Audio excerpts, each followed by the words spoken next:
ایک غریب غلام اور بادشاہ کی داستان۔ رات کا سناٹا اور غلام کی آزمائش۔ محل کے باہر چاندنی رات ٹھنڈی ہوا چل رہی ہے۔ چاند کی مدھم روشنی اینٹوں سے بنے عظیم الشان محل پر پڑ رہی تھی۔ باہر ایک دبلا پتلا غلام، عمر میں نوجوان مگر آنکھوں میں صدیوں کی تھکن لیے، محل کے دروازے کے قریب زمین پر بیٹھا تھا۔ اس کا نام جعفر تھا، جو ایک غریب کسان کا بیٹا تھا، مگر قسمت کے کھیل نے اسے غلام بنا دیا تھا۔ رات کی تاریکی میں جعفر سردی سے کانپ رہا تھا۔ اس کے پیروں میں بیڑیاں تھیں اور ہاتھوں میں زخموں کے نشان تھے۔ آج دن بھر اسے بھوکا پیاسا رکھا گیا تھا، کیونکہ اس نے غلطی سے ایک محل کے سپاہی سے زیادہ پانی مانگ لیا تھا۔ وہ آسمان کی طرف دیکھ کر سوچ رہا تھا کہ کیا اس کی قسمت کبھی بدلے گی؟ کیا وہ ہمیشہ غلام ہی رہے گا؟ دن کا آغاز اور بادشاہ کی سواری۔ محل کے اندر ایک شاندار باغ پرندے چہچہا رہے ہیں۔ اگلی صبح سورج کی کرنیں جب محل کی دیواروں سے ٹکرائیں تو بادشاہ سلطان شمس الدین اپنے درباریوں کے ساتھ محل کے باغ میں چہل قدمی کر رہا تھا۔ بادشاہ ایک عادل حکمران تھا، مگر بعض اوقات محل کے غلاموں کی حالت پر کم ہی دھیان دیتا تھا۔ جعفر کو حکم دیا گیا کہ وہ محل کے باغ میں جھاڑو دے۔ اس کا جسم کمزور ہو چکا تھا، مگر اس نے اپنی ذمہ داری پوری کی۔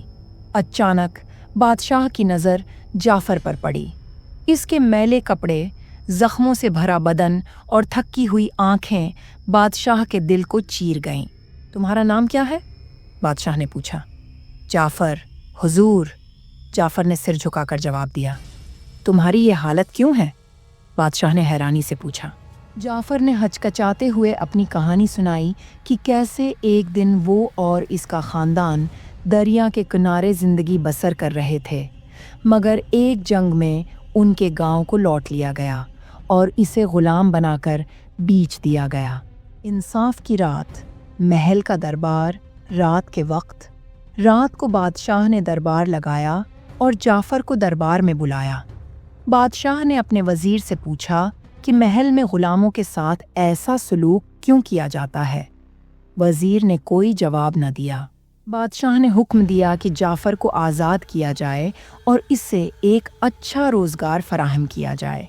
اس کے علاوہ بادشاہ نے محل کے تمام غلاموں کے حالات بہتر کرنے کے احکامات دیے۔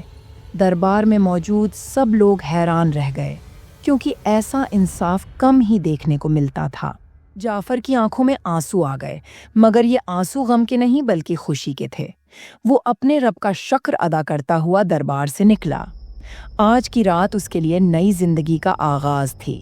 یہ کہانی صرف جعفر کی نہیں بلکہ ان سب کی ہے جو ظلم اور ناانصافی کا شکار ہوتے ہیں، مگر قسمت ایک نہ ایک دن ضرور بدلتی ہے۔